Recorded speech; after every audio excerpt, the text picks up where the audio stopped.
नमस्कार।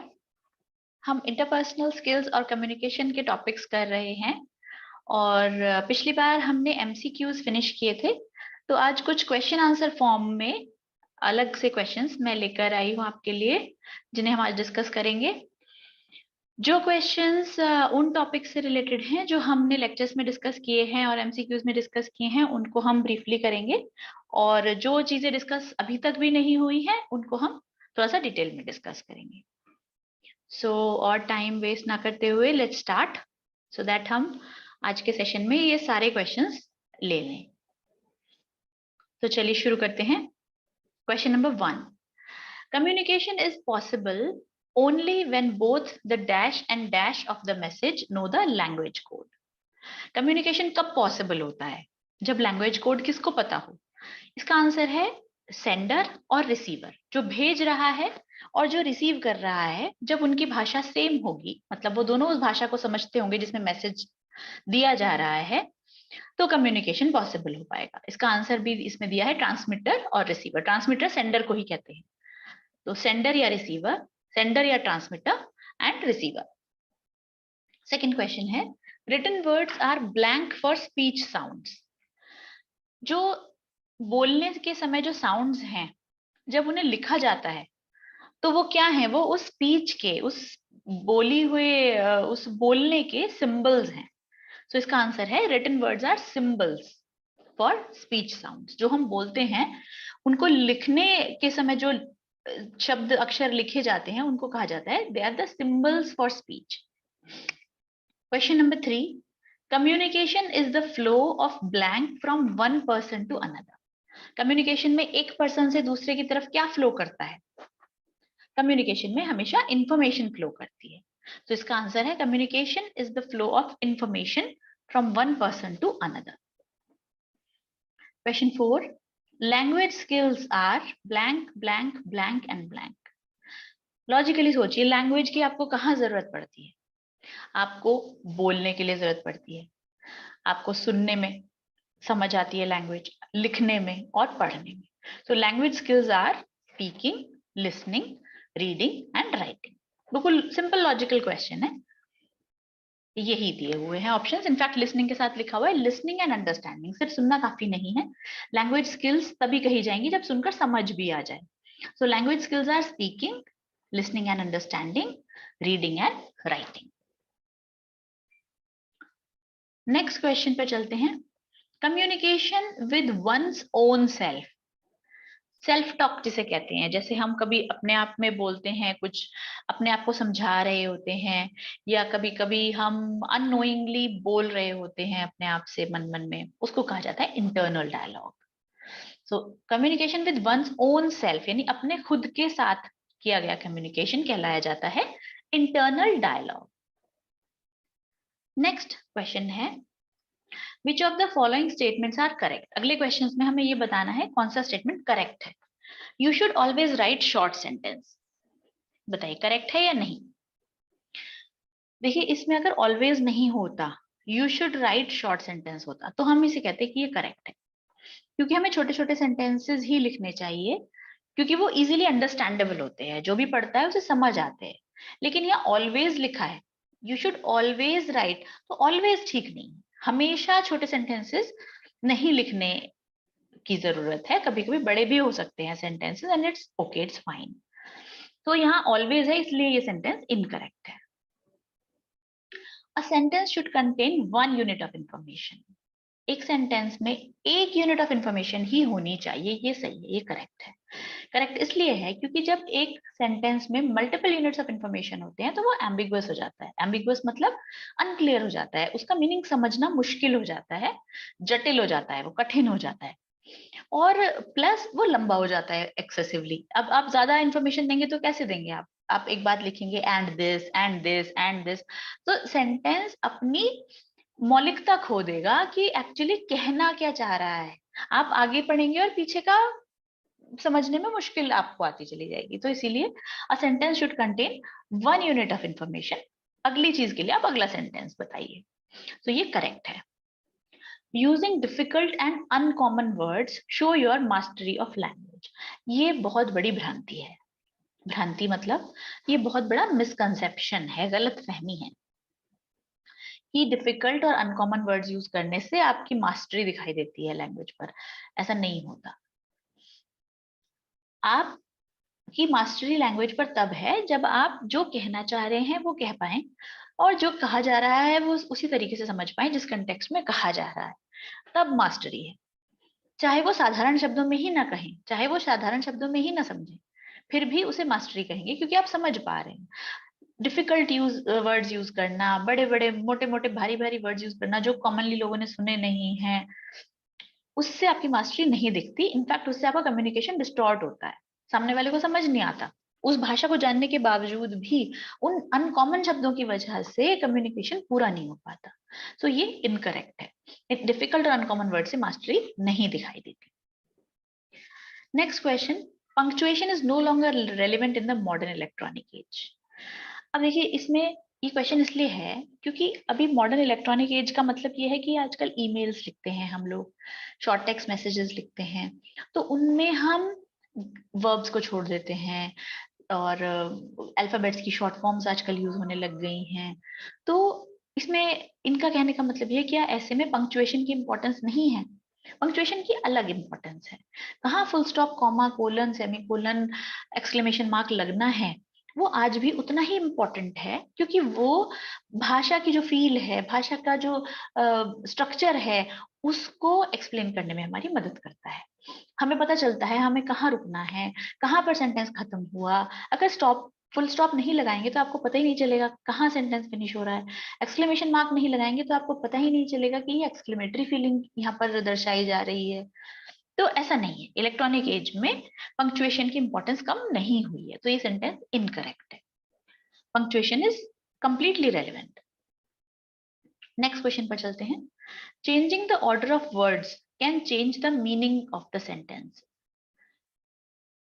शब्दों को आगे पीछे कर देने से सेंटेंस का मीनिंग बदल जाता है।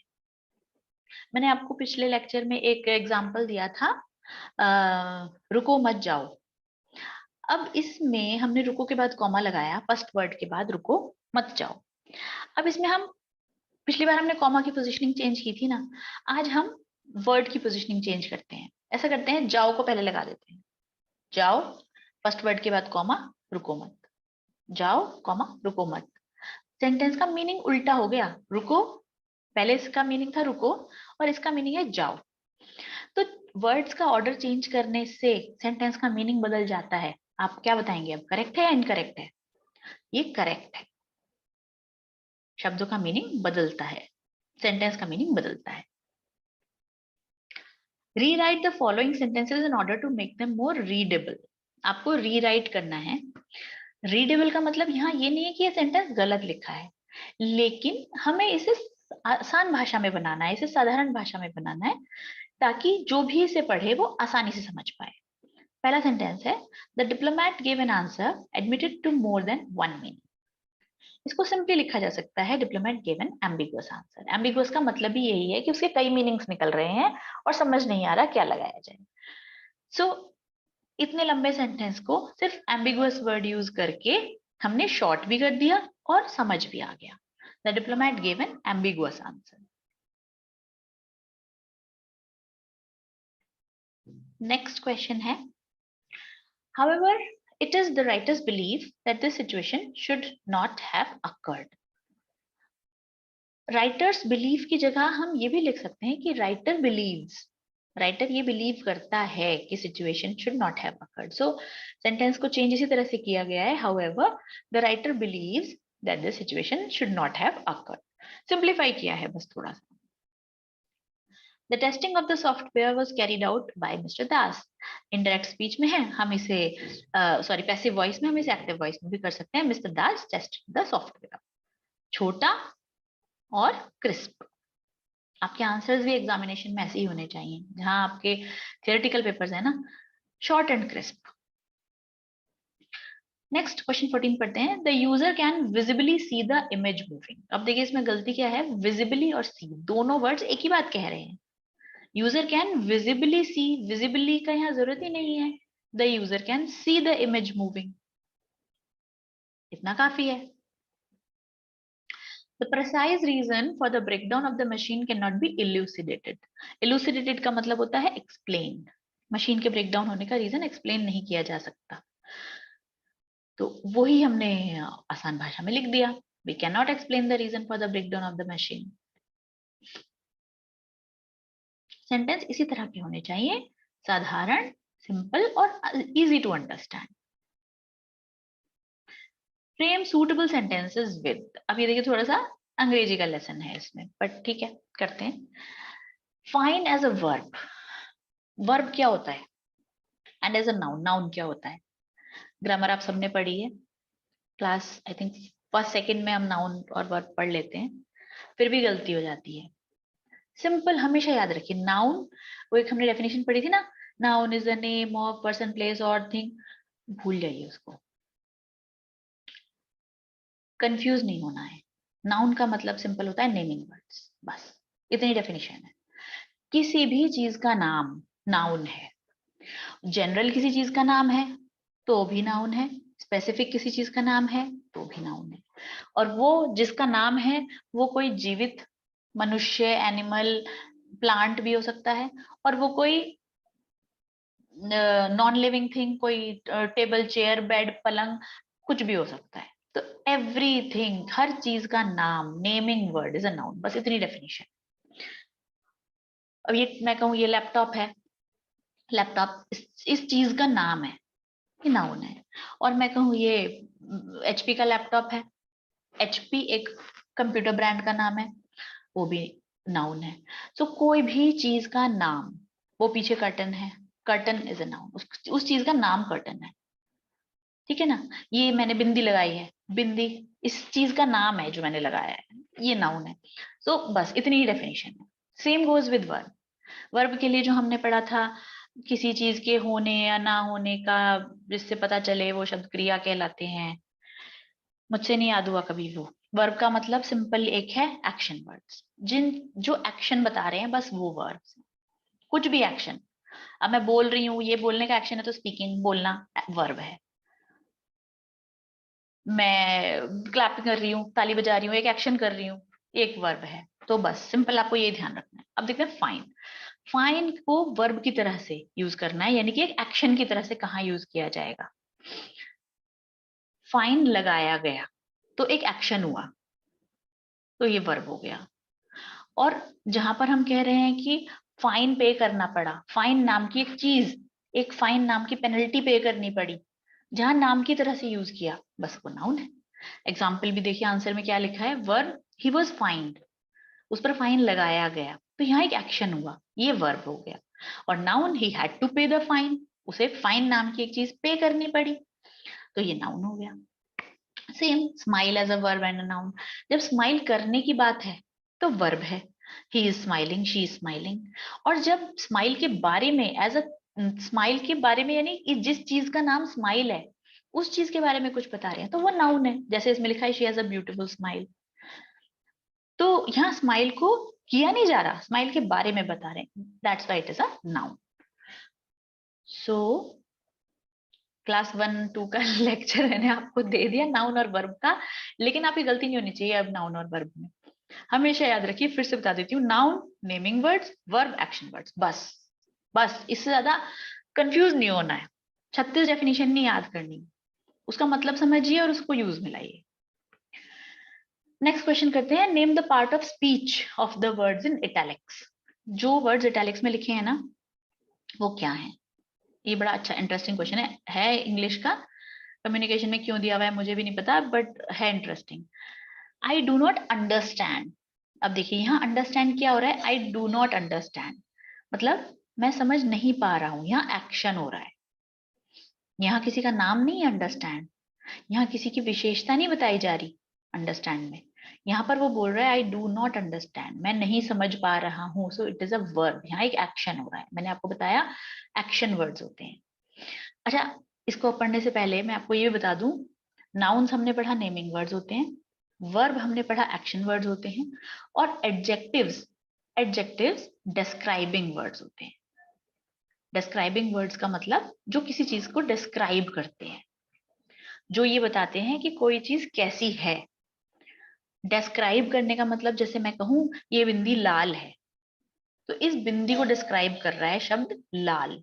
लाल इसकी एडजेक्टिव है, इसकी विशेषता बता रहा है, तो वो एडजेक्टिव्स होते हैं describing words. Nouns are naming words, आपके verbs are action words and adjectives are describing words. इसी को बस याद रखिए कि जो चीज किसी की डिस्क्रिप्शन कर रही है, किसी की विशेषता बता रही है, वो एडजेक्टिव है। तो अब यहाँ देखते हैं इसको ये किस तरह से है। सो अब इस क्वेश्चन को करते हैं आगे। आई डू नॉट अंडरस्टैंड, यहां पर अंडरस्टैंड यूज हुआ है as an action, so it is a verb. Why the advanced nations, why the advanced nations, nations कौन से हैं? जो एडवांस्ड हैं। तो नेशंस की विशेषता बता रहा है, नेशंस को डिस्क्राइब करता हुआ वर्ड है, इसीलिए एडवांस्ड एक एडजेक्टिव है। Next, nation spend so much, much क्या है? Spend so much money. So much क्या है यहाँ पर देखिए, सो मच किसके साथ आया है? Spend so much. स्पेंड एक वर्ब है, खर्च करना एक वर्ब है, और स्पेंड सो मच कितना खर्च करना, वर्ब की विशेषता बता रहा है ये वर्ड। कितना खर्च करना? सो मच खर्च करना। सो मच एक एडवर्ब है जो वर्ब की विशेषता बताता है, एक्शन की विशेषता बताता है। जैसे आप कहें धीरे धीरे चलना, तो चलने की विशेषता ये कि कैसे चला जा रहा है, धीरे धीरे, तो धीरे धीरे एडवर्ब है, क्रिया विशेषण है। तो इसी तरीके से ये जो यहाँ सो मच है, ये स्पेंड सो मच के बारे में है कि खर्च इतना ज्यादा किया जा रहा है, तो so much is an adverb. So much money on making weapons, अगला वर्ड है वेपन्स। वेपन्स किसी चीज का नाम है, हथियार, सो नाउन। अच्छा एक ये भी रह गया, ऑन भी इटैलिक्स में था। सो much money on making weapons, on क्या है? प्रेपोजिशन। अब प्रेपोजिशन की भी लंबी चौड़ी डेफिनेशन हम पढ़ते हैं जब अंग्रेजी पढ़ते हैं। सिंपल आपको बताती हूँ इसकी डेफिनेशन ये है, इसी शब्द से निकलती है। प्रीपोजिशन मतलब पोजिशनिंग बताता है जो शब्द किसी की। On, at, in, out, above, together, ये सारे प्रीपोजिशंस होते हैं जो किसी चीज का स्थान बताते हैं, ये कहाँ है, उनकी पोजिशनिंग बताते हैं। Pen is on the table, तो ऑन यहाँ प्रीपोजिशन है, वो पेन की पोजीशन बता रहा है। The cat is in the box, cat की पोजीशन बता रहा है, तो वो प्रीपोजिशन है। तो इसी तरह से यहाँ पर so much money on making weapons, तो on is a preposition. Weapons is a noun, जैसा मैंने आपको बताया नाम है। सो वेपन्स नाम है, नाउन है। नेक्स्ट व्हेन, व्हेन प्रीपोजिशन है। व्हेन प्रीपोजिशन नहीं, सॉरी, व्हेन तो दो सेंटेंस को जोड़ रहा है। On making weapons when there is so much to be done for the rest of the world. So when है conjunction, conjunction जोड़ते हैं। There is so much to be done for the rest of the world. अब rest जो word है वो क्या है? World की विशेषता बता रहा है, तो वर्ल्ड की विशेषता बताने की वजह से रेस्ट एक एडजेक्टिव है, क्वांटिफायर है, कितना रेस्ट बचा हुआ। अलास, अलास के आगे एक्सक्लेमेशन मार्क है, खुद ही बता रहा है कि मैं एक्सक्लेमेटरी वर्ड हूं, यानी कि interjection. People are miserable, miserable फिर लोगों की विशेषता बता रहा है, पीपल कैसे हैं, लोग मिजरेबल हैं, so miserable is an adjective. And starvation is widespread, why do they not spend some billions to is again a preposition to help these unhappy people. कौन people? These people, so these is a adjective. Unhappy is again an adjective, यहाँ people के साथ दो adjective लगे हैं, these unhappy people. so इसका answer अगर हम देखें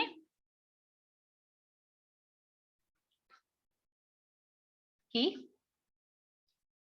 ये देखो यहाँ क्वेश्चन मार्क गलत लगा है, इसको हटा देते हैं। नेक्स्ट क्वेश्चन पे चलते हैं। Rewrite the following sentences after correcting any errors that you may find in them. देखते हैं, Ganga is a Holi river, इसमें क्या गलती है? गंगा एक स्पेसिफिक नाउन है, एक स्पेशल नाउन है, कॉमन नाउन नहीं है। रिवर एक कॉमन नाउन है, सारी नदियां नदियां हैं, पर गंगा एक स्पेसिफिक रिवर का नाम है। तो उसके साथ द आएगा, the Ganga is a Holi river. Next, I have completed that study 10 years ago। I have completed नहीं आएगा, I completed that study 10 years ago। ये सिंपल पास्ट का है सेंटेंस, इसलिए यहाँ हैव नहीं आएगा। Next, make a compound word. क्या होता है कंपाउंड वर्ड? कंपाउंड वर्ड होता है जो दो मीनिंगफुल अलग अलग वर्ड्स के जोड़ने से एक तीसरा नया वर्ड बनाए। सफिक्स और प्रीफिक्स जैसा नहीं है ये। सफिक्स और प्रीफिक्स में जो सेंटेंस शब्द के बाद में या शब्द के पहले जो सफिक्स या प्रीफिक्स लगाते हैं उसका मीनिंग नहीं होता, सिर्फ वो लगाने से शब्द नया बन जाता है। लेकिन कंपाउंड वर्ड का मतलब होता है दो मीनिंगफुल वर्ड्स को जोड़कर एक नया वर्ड बनाना। जैसे ब्लैक, ब्लैक के साथ आप क्या जोड़ सकते हैं? जैसे ब्लैक बोर्ड, ब्लैक एक अलग वर्ड है, बोर्ड एक अलग वर्ड है, दोनों वर्ड्स मीनिंगफुल हैं, उनको जोड़ने से एक तीसरा मीनिंगफुल वर्ड बन रहा है, black board. So black board is a compound word. Back, back के साथ आप क्या बना सकते हैं? बैकपैक, बैक और पैक दो अलग वर्ड्स हैं और उनको जोड़कर बैकपैक एक नया वर्ड बन गया। एयर, एयर के साथ आप एयरप्लेन, एयरक्राफ्ट बना सकते हैं। चेयर के साथ आप चेयर पर्सन, चेयरमैन, पर्सन और मैन अलग वर्ड्स हैं जिनका प्रॉपर मीनिंग है और उनको चेयर के साथ जोड़ने से एक तीसरा नया वर्ड बन रहा है। Copy, copy cat, copy cat बनता है, कॉपी अलग है कैट अलग है, बट जोड़कर कॉपी कैट बन रहा है।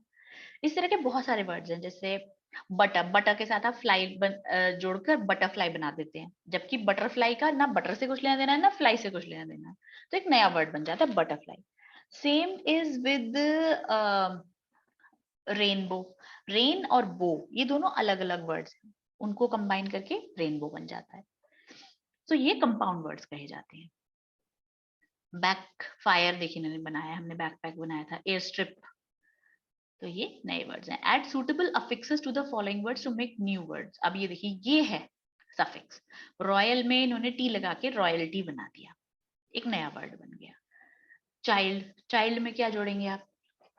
चाइल्ड में हुड लगा के चाइल्डहुड बन सकता है।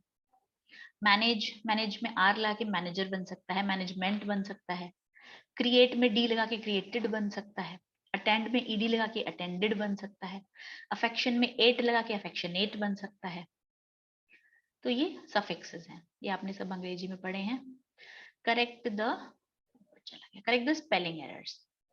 अब ये वर्ड में होने की वजह से मैं ऑलरेडी अंडरलाइन कर दी तो आपको ढूंढने नहीं पड़ेंगे, बट इनको करेक्ट करते हैं।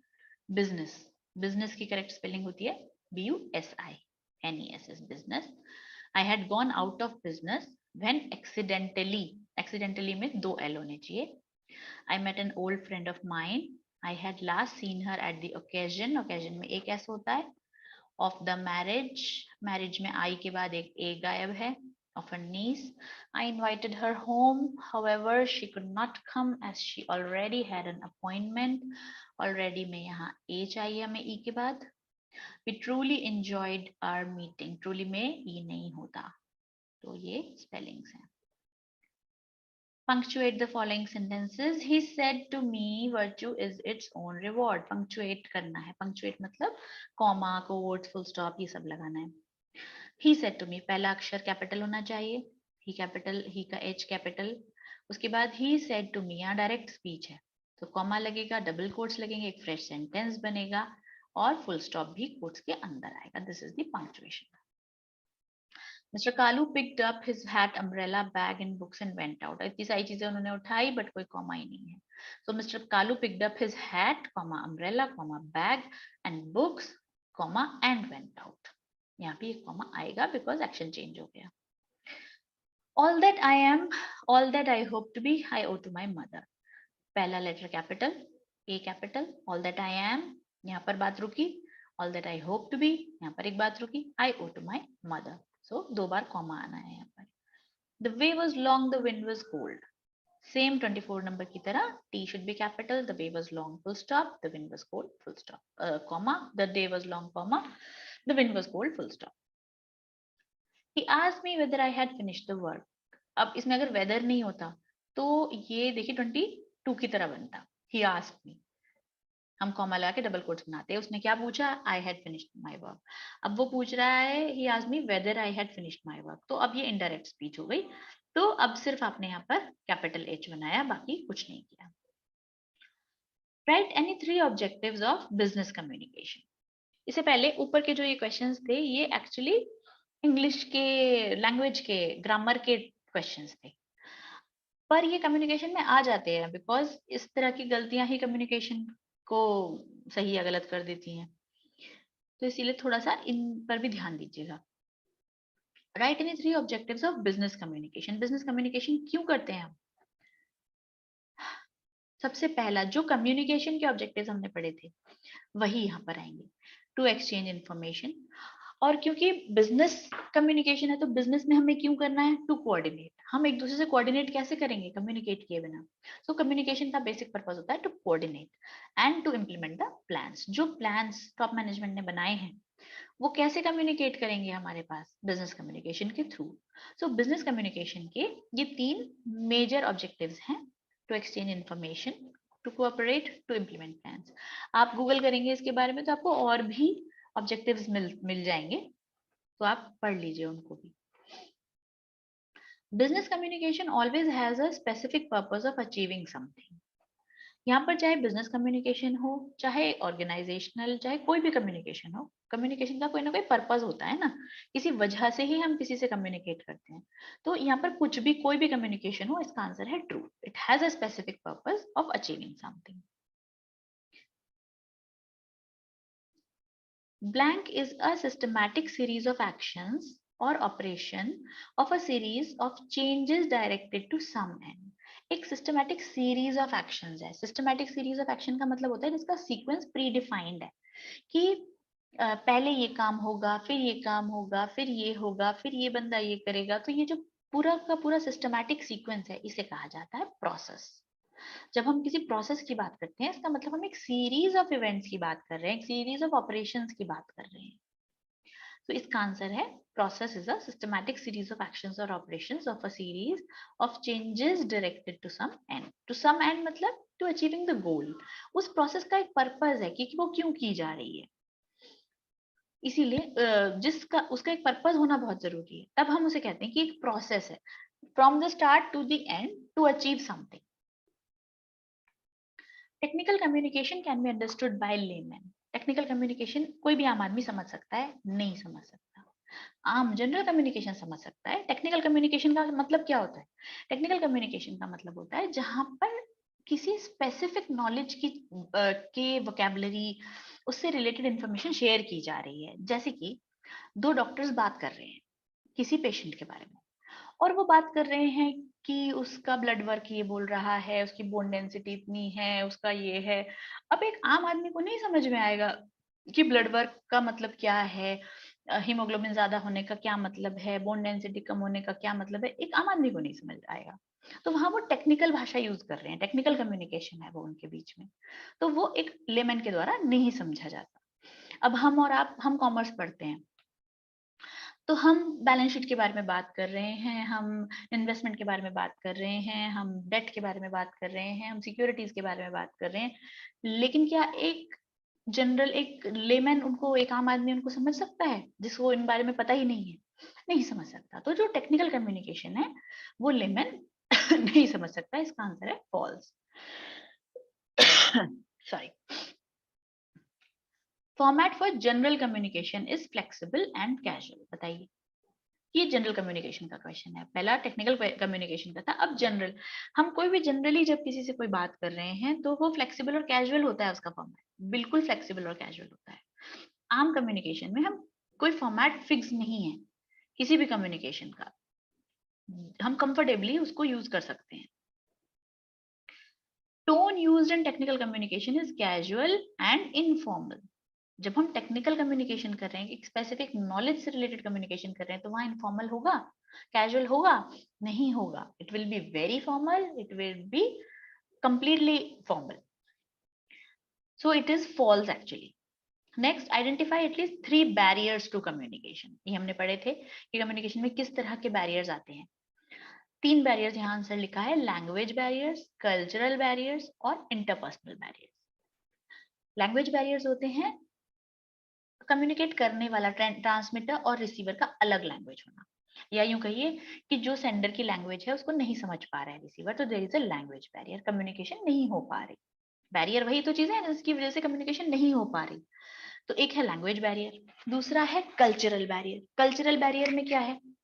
कल्चरल बैरियर में ये है कि सेंडर और रिसीवर अलग अलग कल्चरल बैकग्राउंड से आते हैं, जिसकी वजह से प्रिजुडिसेस हैं या कुछ रिसेप्टिवनेस नहीं है एक दूसरे के प्रति, या उनको एक दूसरे के कल्चर के बारे में समझ नहीं है, जिस वजह से कम्युनिकेशन में बैरियर है।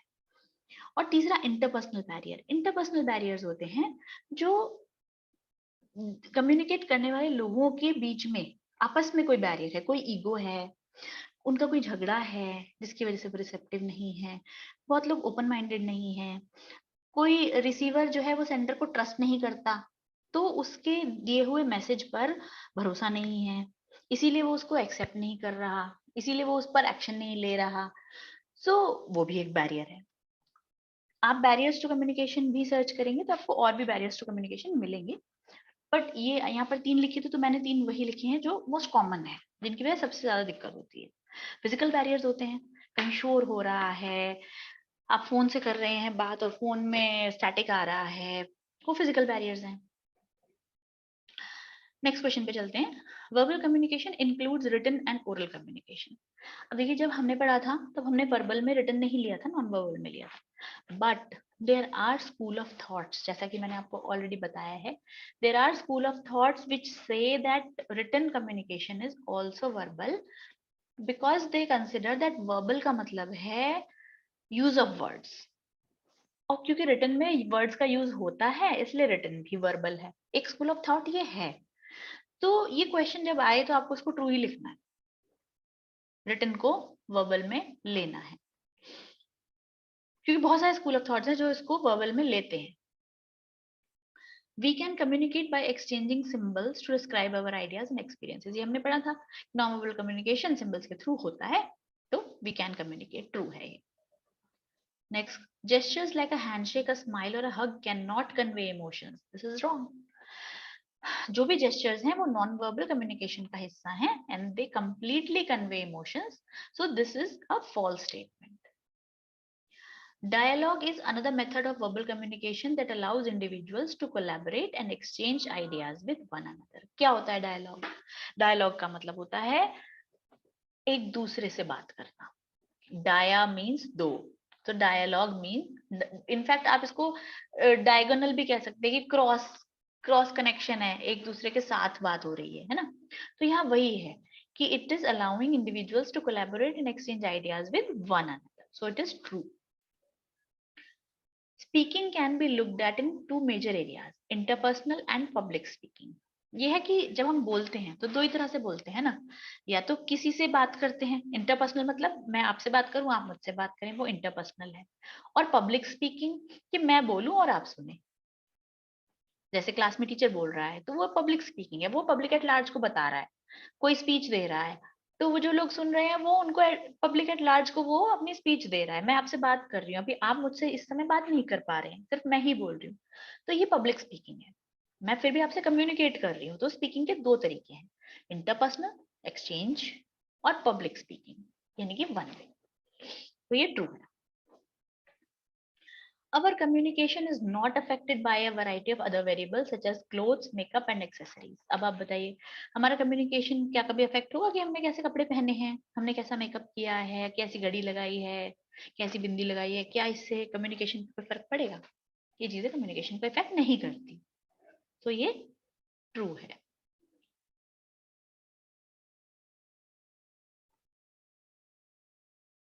फॉल्स क्यों लिखा है मैंने, एक मिनट, अदर हमारा communication not affected by, ये तो true आएगा।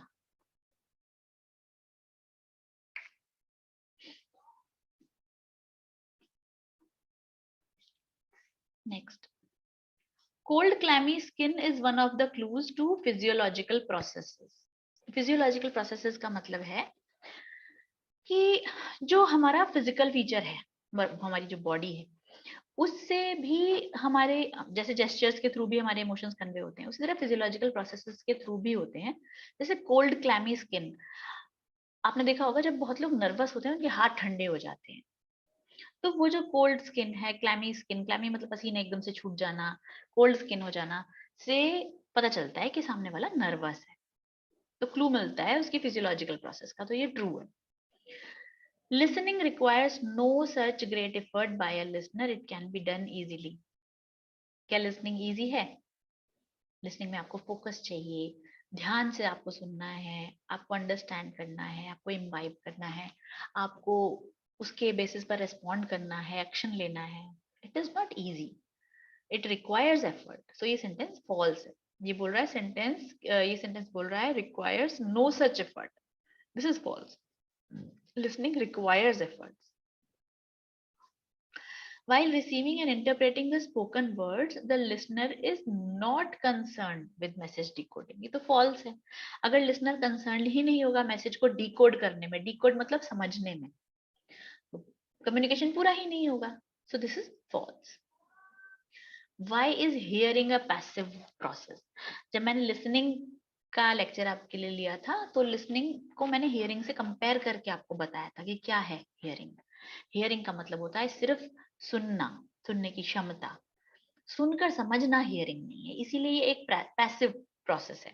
एक्टिव प्रोसेस क्या है? Listening. Listening is an active process because आप फोकस्ड हैं, आप सुन रहे, आप समझ रहे हैं जो सुनाई दे रहा है, तो इसीलिए listening is a passive process because it is heard but can prove to be unreceptive and inactive.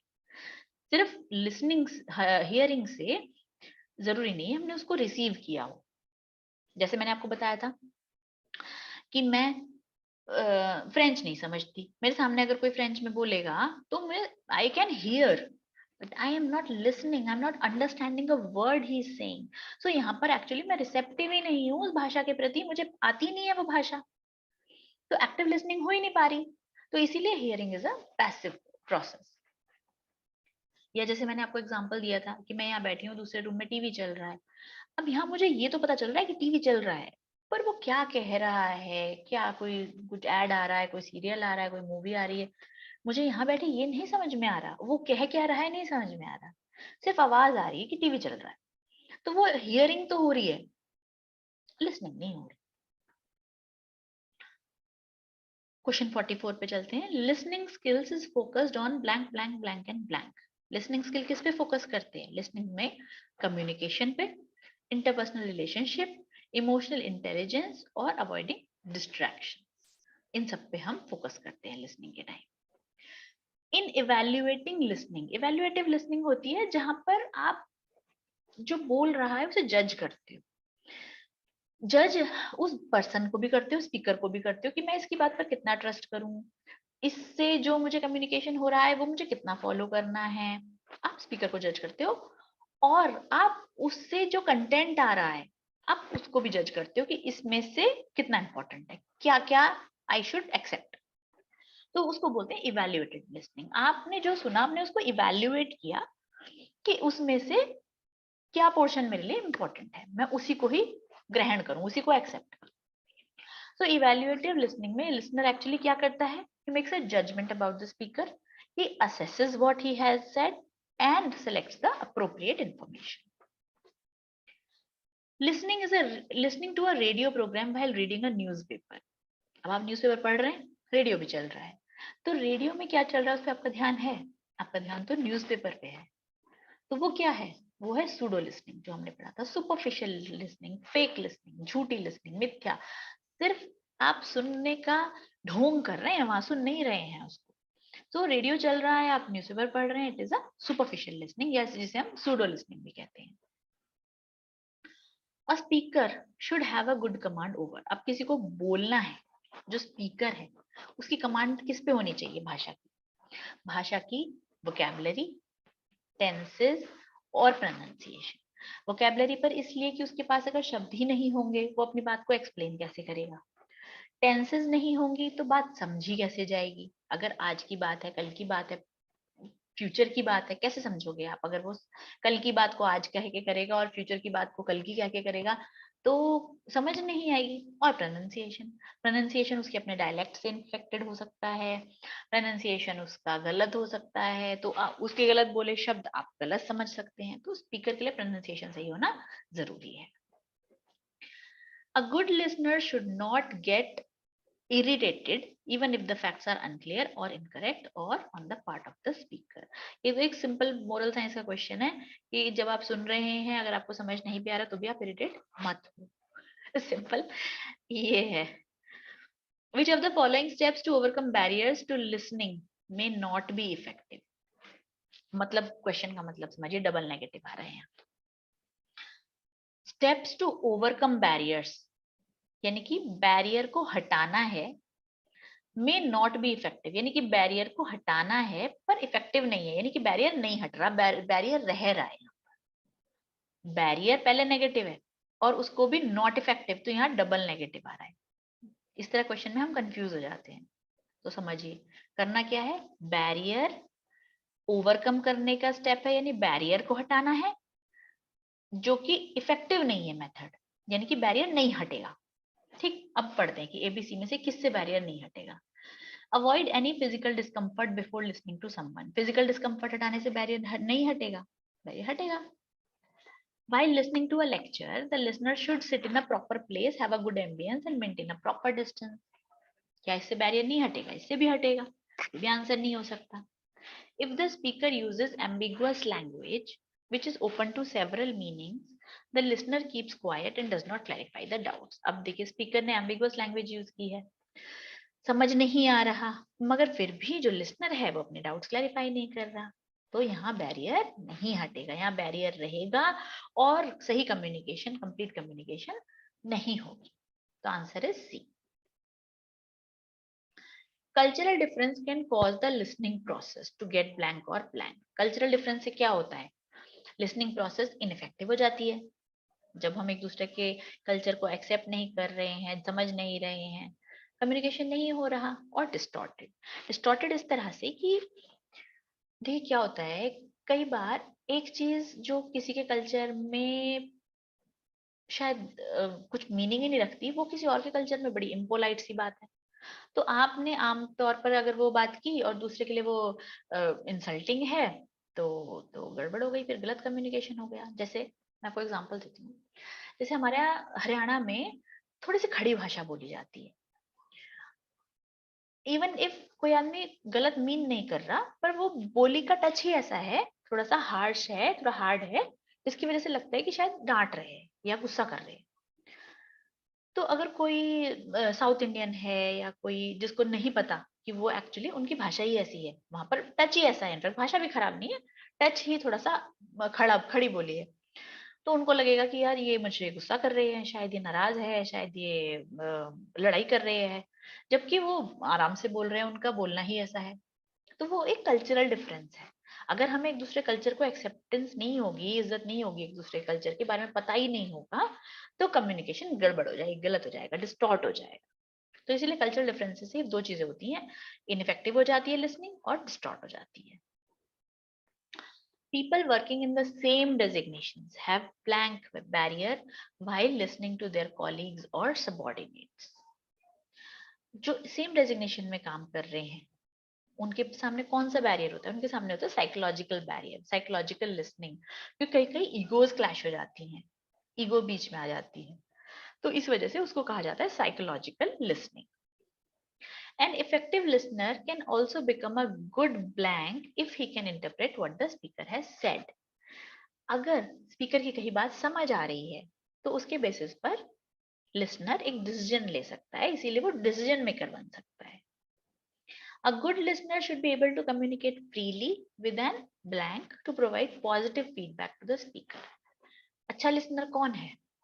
Positive feedback का मतलब ये नहीं कि अच्छा ही बताए, सही फीडबैक देना। कौन देगा सही फीडबैक? जो ओपन माइंड से सुनेगा, जो अपने प्रेजुडिसेस, अपने इनहिबिशंस, अपने जजमेंट्स को साइड में रख के स्पीकर की बात सुनेगा, वो ओपन माइंड से अपना जजमेंट बना पाएगा। इसका आंसर है open mind. Listening is not only about the clarity of speech or good ambience, but also about showing respect, and increasing confidence level of the employees. मतलब listening का मतलब सिर्फ ये नहीं कि हम क्लैरिटी है, हमें समझ में आ रहा है, listening से एक रेस्पेक्ट भी है कि हम सुन रहे हैं सामने वाले की बात, उसे बोलने का पूरा मौका दे रहे हैं, बीच में नहीं जंप कर रहे हैं. And increasing confidence level of the employees. Confidence level कैसे? जब आप अपने किसी सबॉर्डिनेट को मौका देते हैं, वो अपने पॉइंट रख सके आपके सामने, आपको बताए, उसका कॉन्फिडेंस ऑब्वियसली बूस्ट होता है, उसको इक्वल अपॉर्चुनिटी मिलती है अपनी बात कहने की.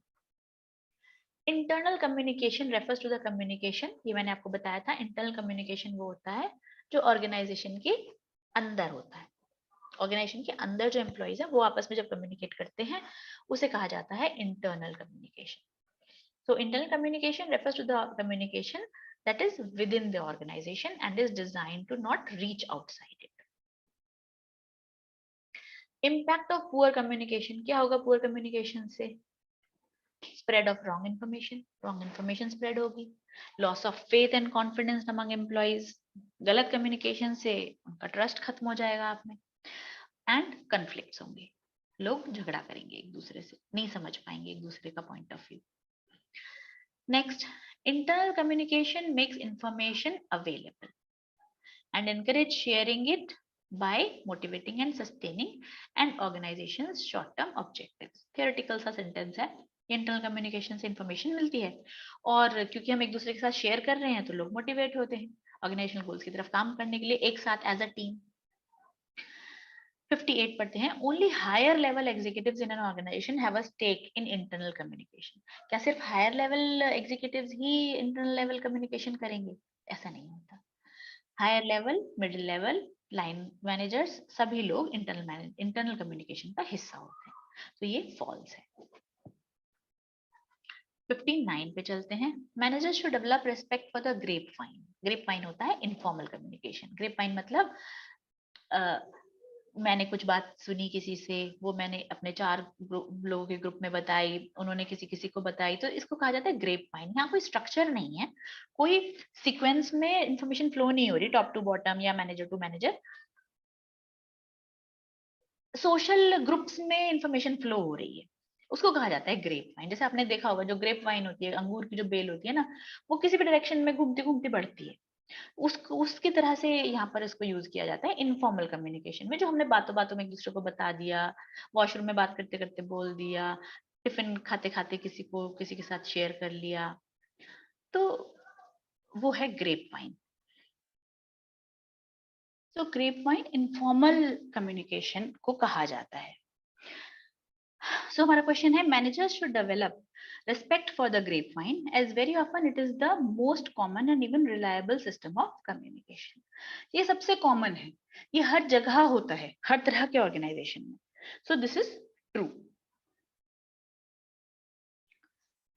नेक्स्ट क्वेश्चन पे चलते हैं.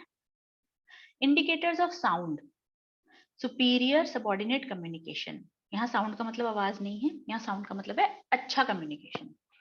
Indicators of sound superior subordinate communication include openness, credibility, lack of distortion and bias. यानी इन सब चीजों को अगर हम इंक्लूड करते हैं तो क्या अच्छा कम्युनिकेशन बनता है? Yes, true.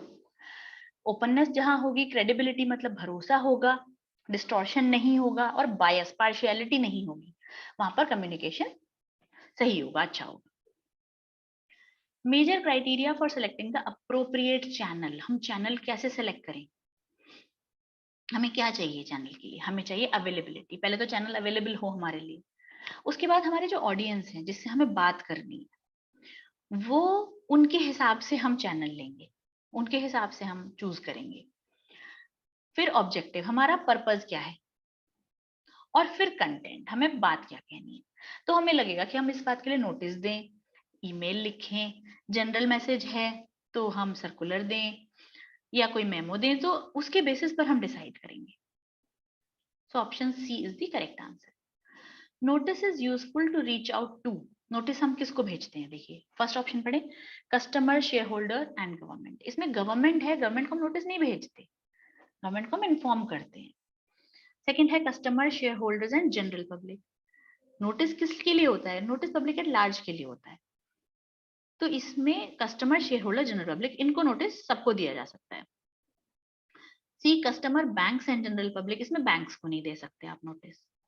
और last CEO, shareholders and general public, अपने सीईओ को नोटिस नहीं देंगे। तो option B is the correct answer. Diagonal communication flows in blank teams. क्या होता है डायगोनल कम्युनिकेशन?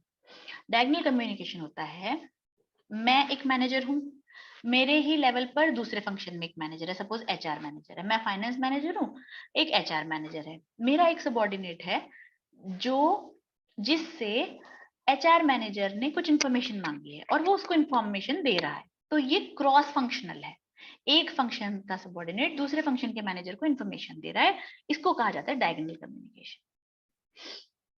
तो यहाँ आएगा cross functional teams. Which network signifies that the manager plays the central role in controlling his employees? Central role जो अपनाता है वो कौन सा नेटवर्क है? नेटवर्क हमने नहीं पढ़े हैं, मैं आपको यहीं पे चारों एक्सप्लेन कर देती हूँ। फ्री फ्लो नेटवर्क होता है जहां पर कोई भी किसी से भी कम्युनिकेट कर सकता है, फ्री फ्लो है, वहां पर कोई रुकावट नहीं है। चेन नेटवर्क होता है जहां पर इन अ सीक्वेंस वी कम्युनिकेट, जैसे टॉप लेवल मैनेजमेंट उन लोगों को कम्युनिकेट करता है जो उसे रिपोर्ट करते हैं, वो सीधे लाइन मैनेजर्स को कम्युनिकेट नहीं करता। फिर जिनको उसने कम्युनिकेट किया वो अपने नीचे सबऑर्डिनेट्स को कम्युनिकेट करते हैं, वो अपनी टीम को कम्युनिकेट करते हैं, वो आगे लाइन ऑफिसर्स को कम्युनिकेट करते हैं। सो ये एक चेन नेटवर्क है। Next circular network. Circular network होता है जो एक सर्कल में चलता है, यानी कि मैं एक ही आदमी को इन्फॉर्म करती हूँ, बाकी सबको नहीं करती, वो आगे करता है, वो आगे करता है, तो चेन बन जाती है, वहां पर हम एक ही डायरेक्शन में चलते हैं। और व्हील नेटवर्क में क्या होता है कि सब लोग एक को और एक आदमी सबको कम्युनिकेट करता है, वो आपस में कम्युनिकेट नहीं करते जो बाहर के लोग हैं। एक मैनेजर है, उसके पास 5 लोग हैं, तो वो मैनेजर उन पांचों को कम्युनिकेट करता है, वो पांचों काम करके उसी को रिपोर्ट करते हैं, वो आपस में कम्युनिकेट करने की जरूरत नहीं पड़ती। तो ये है व्हील नेटवर्क। तो जो हमारा क्वेश्चन है वो यही है कि which network signifies that the manager plays the central role in controlling his employees. ये है व्हील नेटवर्क। इफेक्टिव कम्युनिकेशन से क्या होगा? कम्युनिकेशन अच्छा हो रहा है, इफेक्टिव हो रहा है, तो क्या होगा? टाइम लगेगा, टाइम बचेगा या वेस्ट होगा? टाइम बचेगा हमेशा। इफेक्टिव कम्युनिकेशन होगा तो सब लोगों को समझ आएगा what they are supposed to. और ये लास्ट क्वेश्चन है, upward and downward flow of messages constitute blank communication. ये मैंने आपको बताया था, जब इंफॉर्मेशन ऊपर से नीचे, नीचे से ऊपर फ्लो होती है तो वर्टिकल कही जाती है, जब साइड टू साइड फ्लो होती है यानी सेम लेवल पे पैरिटी में होती है तो हॉरिजॉन्टल कही जाती है। तो ये है वर्टिकल कम्युनिकेशन। सो ये भी सारे क्वेश्चंस अब हम डिस्कस कर चुके हैं, इनको आप पढ़िए, जो पहले वाले मैंने एमसीक्यूज दिए थे वो भी पढ़िए, और जो लेक्चर मैंने आपसे शेयर किए थे वो भी देखिए। इससे आपका काफी सारा टॉपिक कंप्लीट हो जाएगा। और फिर हम मिलते हैं with fresh new topic in next lecture. So all the best, good bye and good luck, bye bye.